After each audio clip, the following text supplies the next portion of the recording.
लोग पंजाब में पढ़े मगर यहाँ सर्विस के लिए नहीं आए। पंजाब का अगर आप सोचेंगे कि यहाँ पैसे तो आ गए उन बच्चों से, पर अगर डॉक्टर नहीं है तो पैसे का करेंगे क्या?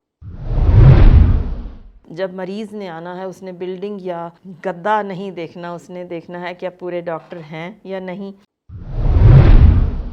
हम डॉक्टर से एक्सपेक्ट भी यही करते हैं कि भगवान का रूप है या हम जाएंगे हमें फ्री देखा जाएगा।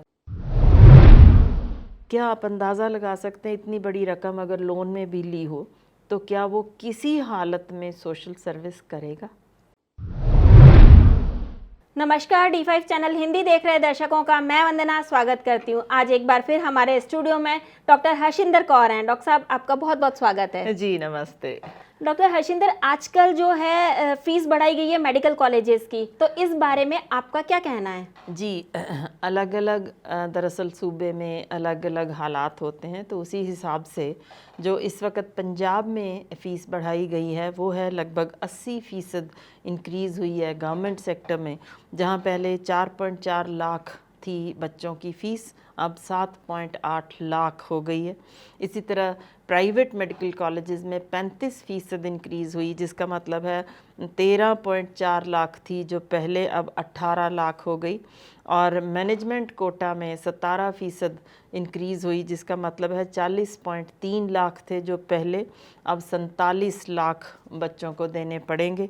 और इसके साथ जो पहले आदेश हॉस्पिटल जो यहाँ मेडिकल कॉलेज था उसमें 65 लाख थे प्रति सीट पूरे कोर्स के लिए।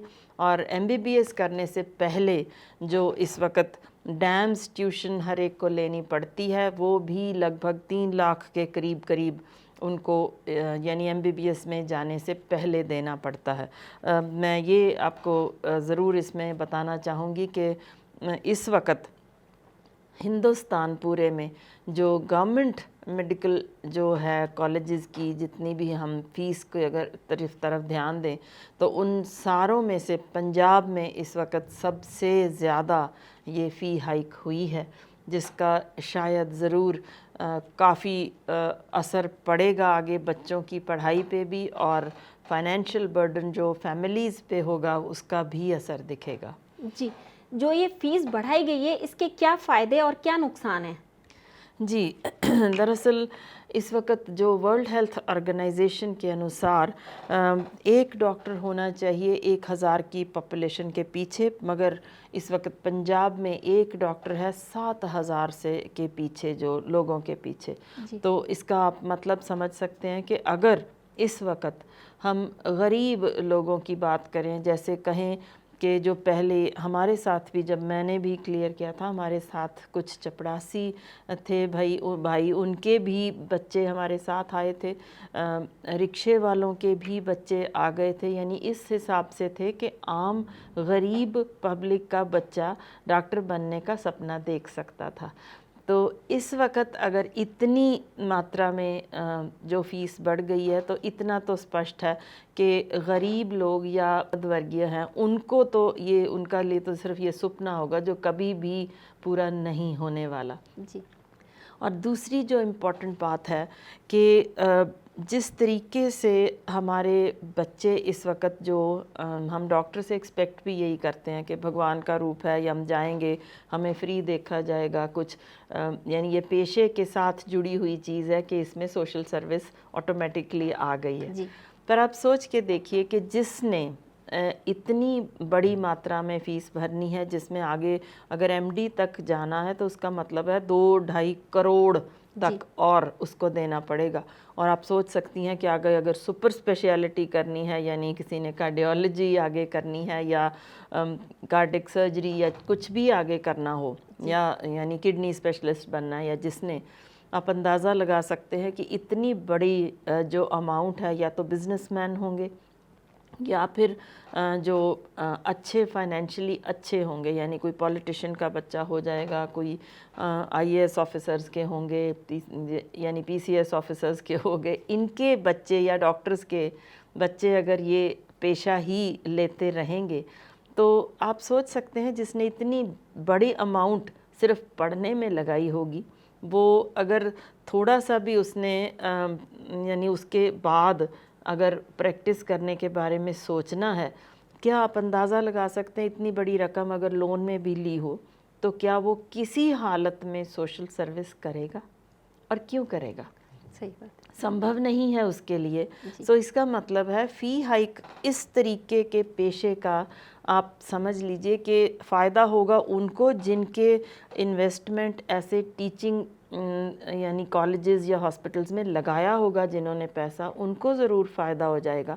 पर इन जनरल पब्लिक को इसका बड़ी मात्रा में नुकसान होगा, जिसमें अगर बिजनेसमैन का बच्चा बना है तो उसने बिज़नेस ही बना देना है इसको। तो उसमें फिर हम लोग भलाई की जो बात करते हैं या लोग हित की बात होती है या सोशल सर्विस, ये नदारद हो जाएगी, ये नहीं दिखेगी। तो आप इससे अंदाज़ा कोई भी लगा सकता है कि कितना डेंजरस हम आने वाला समा बना रहे हैं, जिसमें कोई भी डॉक्टर सिर्फ इस पेशे में एक कमाई का यानी धंधा बना के रख देगा। उसकी मजबूरी हो जाएगी मैंने लोन कहाँ से उतारना है, क्योंकि वो इस समाज का हिस्सा है जिस समाज में उसके बेटे के दाखिले के लिए भी उससे पैसे मांगे जाएंगे। और अगर कोई भी सरकारी काम करना है उसने किसी भी जगह, हर जगह उससे उसी तरह घूस मांगी जाती है जैसे बाकी लोगों से मांगी जाती है। तो ये सारे को अगर उसने कवर अप करना है, सोशल सर्विस तो बिल्कुल कहीं दिखेगी भी नहीं है। हिंदुस्तान में इसकी प्रेजेंट सिचुएशन क्या है? जी, इस वक्त अगर हम ध्यान करें कि डॉक्टर बनने के बाद जो सरकार उनको पे करती है, यानी इतनी ज़्यादा अमाउंट देने के बाद अगर आप ध्यान करें तो जो ठेके पे रखे हुए हमारे इस वक्त कर्मचारी हैं उनको सिर्फ 5,000 रुपये महीना दिया जाता है।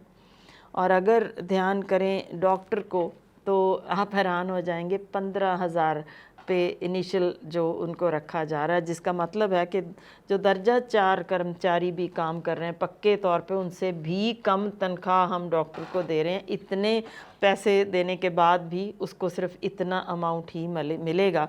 और जो इंटर्न्स होते हैं जो कि MBBS के बाद जिन्होंने कंप्लीशन से पहले जो 1 साल का काम है, वो पंजाब में हम लगभग 8,000 के करीब दे रहे हैं, जबकि अगर दिल्ली में ध्यान करें 18,000 से 23,000 उनको मिलता है और फीसें बहुत ज़्यादा कम हैं।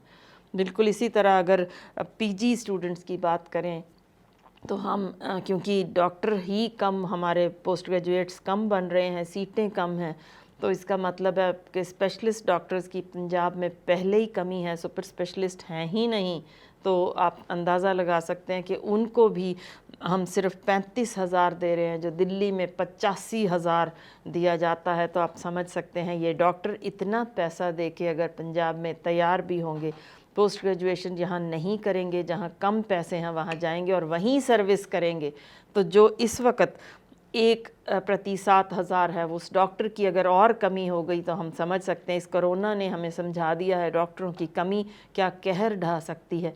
और अगर और कमी हो जाए तो इस वक्त जो वार्निंग इशू हो रही है कि हमारे पास यूपी में भी सुपर स्पेशलिस्ट वहाँ जाने को तैयार नहीं हैं, खाली सीटें जा रही हैं, तो कितना डेंजरस माहौल हम बना रहे हैं सारी जगह कि इस पेशे में जितने ज़्यादा से ज़्यादा मेडिकल कॉलेज खुले, ज़्यादा डॉक्टर बने और आम बंदा सोच सके कि हम डॉक्टर, हमारा बच्चा बन सकता है, उसको हम उस सोच को खंडित कर रहे हैं, उसको उस तरफ यानी परे कर रहे हैं कि ये पेशा आपके लिए है ही नहीं। तो कितना डेंजरस माहौल हमारा आगे आने वाला है। जी, पंजाब, हरियाणा और हिमाचल के कॉलेजेस में क्या अंतर है? बहुत अंतर है। हमारे यहाँ दरअसल जो फ्री के नाम पे कुछ ज़्यादा नहीं मिल रहा। अगर आप ध्यान करेंगे तो शिमला में भी वहाँ काफ़ी फैसिलिटीज़ दी जा रही हैं। हरियाणा में जहाँ पे MRI तक इतना सस्ता और कुछ जगह पे फ्री भी है, CT स्कैन्स फ्री हैं, बहुत महंगी दवाइयाँ भी फ्री मिल रही हैं। वहाँ हमारे ना सरकारी CT स्कैन ना MRI स्कैन, ये सारी यानी इस तरीके से हैं कि वो पब्लिक के साथ मिल के, पब्लिक प्राइवेट पार्टनरशिप के साथ किया जा रहा है, जहाँ प्राइवेट बंदे ने वो लगाया हुआ है और उसी को पैसा जा रहा है। इस तरीके से हमारा काम चल रहा है, जहाँ एक भी हम अगर ध्यान करें सुपर स्पेशलिटी ब्लॉक्स नहीं चल रहे। हमारे जो पीजीआई लेवल के हॉस्पिटल्स हैं उन्होंने कह दिया कि एक रेफरल सेंटर बन चुके हैं मेडिकल कॉलेजेस पंजाब के, जहां इलाज नहीं करते, ज़्यादा रेफ़र कर देते हैं। तो इसका मतलब है बेसिक इंफ्रास्ट्रक्चर हमें अच्छा करने की ज़रूरत है। पर अकेला बच्चों पे ये पूरा बर्डन डाल देना कि आप ये फ़ीसें लाइए फिर ही ये मेडिकल कॉलेज हम तैयार कर सकेंगे, तो सारी अगर इंडिया की स्टेट्स में उनका बेहतर इंफ्रास्ट्रक्चर मेडिकल कॉलेजेस में है, तो इसका मतलब है कहीं ना कहीं हमारे कमी रह चुकी है कि हम पढ़ा भी लेंगे और वापस अगर वो पंजाब में सर्व नहीं करेंगे तो फिर मेरे को बताइए कि कोई भी बंदा इतने करोड़ों रुपए लगा के 15,000 के लिए क्यों बैठेगा इधर पंजाब में। वो जाएगा उस जगह जहाँ दिल्ली में अगर उसको 20 लाख मिल रहा है या किसी सुपर स्पेशलिस्ट को उस उधर यानी हिस्सेदारी में उसको रखा जाता है कि इतने अगर परसेंटेज में आपको दिया जाएगा, तो यहाँ इससे भी कहीं ज़्यादा अगर कमाई हो रही है तो उसको होगा कि मैं पहले लोन उतार लूँ। पंजाब में सेवा करने के लिए कभी भी नहीं रोकेगा। तो इस तरीके जो ब्रेन ड्रेन होता है बड़ी मात्रा में कि लोग पंजाब में पढ़े मगर यहाँ सर्विस के लिए नहीं आए। पंजाब का अगर आप सोचेंगे कि यहाँ पैसे तो आ गए उन बच्चों से, पर अगर डॉक्टर नहीं है तो पैसे का करेंगे क्या जी। तो इस तरह हमें कुछ ज़रूर सोचना चाहिए कि अगर हम वाकई चाहते हैं पंजाब में हेल्थ सिस्टम को बढ़िया करना, तो इसका मतलब है पहले उस सोच के डॉक्टर तैयार करें जो पंजाब के गांव में जाके काम करना चाहते हैं। इस वक्त पंजाब के गांव में स्पेशलिस्ट डॉक्टर्स नहीं मिल रहे। ये कोरोना ने स्पष्ट कर दिया है कि हमें हर छोटी छोटी चीज़ के लिए रेफ़र करने पड़ रहे हैं, और जहां जिस तरीके से वो बेचारे हैरान हो रहे हैं, मौतें वहाँ हो जाती हैं जो कि छोटी छोटी चीज़ों के लिए, मलेरिया से मौत हो रही है, टट्टियाँ उल्टियाँ से हमारे बच्चे मर रहे हैं। तो ये चीज़ें अगर मौत दर इनकी रोकनी है जो कि कम्युनिकेबल डिजीज़ नहीं भी हैं, उनको भी बचाने के लिए ये हमें काफ़ी इस वक्त इंफ्रास्ट्रक्चर स्ट्रॉन्ग करने की ज़रूरत है जी। और क्या इम्प्रूवमेंट करनी चाहिए हमें जी? इम्प्रूवमेंट के लिए हमारे अगर ध्यान करें, पंजाब में मेडिकल कॉलेजेस में एक भी ऐसा ओटी जो गवर्नमेंट मेडिकल कॉलेजेस में नहीं है जिसकी कोई मॉडर्न इक्विपमेंट में उसके पास वहाँ हो, लेमिनार फ्लो हो जो कि बाकी जगह के स्टेट्स में है।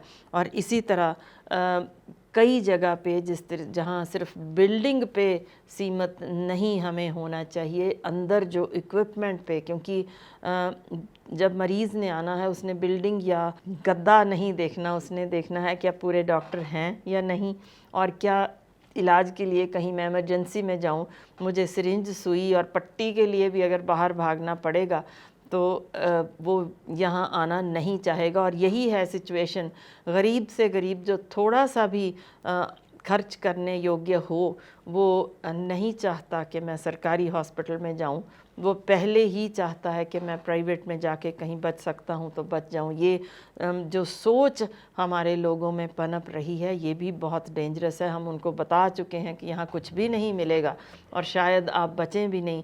और सबसे बड़ा एग्ज़ाम्पल जो हमारे सामने है, कोई भी मिनिस्टर जो चाहे मेडिकल एजुकेशन और रिसर्च के साथ संबंधित हो, वो खुद भी इन हॉस्पिटल्स में कभी दाखिल नहीं होना चाहता। तो आप सोच सकते हैं कि अगर कोई सरकारी कर्मचारी जितने हैं, इवन हॉस्पिटल एम्प्लॉइज़ खुद का इलाज यहाँ नहीं करवाना चाहते, तो आप सोच लीजिए डॉक्टर्स जो यहाँ के हैं वो आप अपना इलाज यहाँ हॉस्पिटल्स में नहीं करवा रहे, बाहर जा रहे हैं। तो इसका मतलब हमें सब समझ आ जाती है कि कहाँ हमारा बेसिक इंफ्रास्ट्रक्चर खड़ा है और किस तरीके हमें दोबारा से शुरू करना पड़ेगा। डॉक्टर हर्षिंदर, आप हमारे स्टूडियो में आए, आपका बहुत बहुत धन्यवाद। जी शुक्रिया। अगर आपके भी कोई सवाल हो जो आप डॉक्टर हर्षिंदर से पूछना चाहते हैं किसी भी विषय में, तो ज़रूर हमें कमेंट बॉक्स में लिख करके भेजें, आपके सवाल लिए जाएंगे। अगले एपिसोड में आपसे फिर मुलाकात होगी, तब तक के लिए नमस्कार।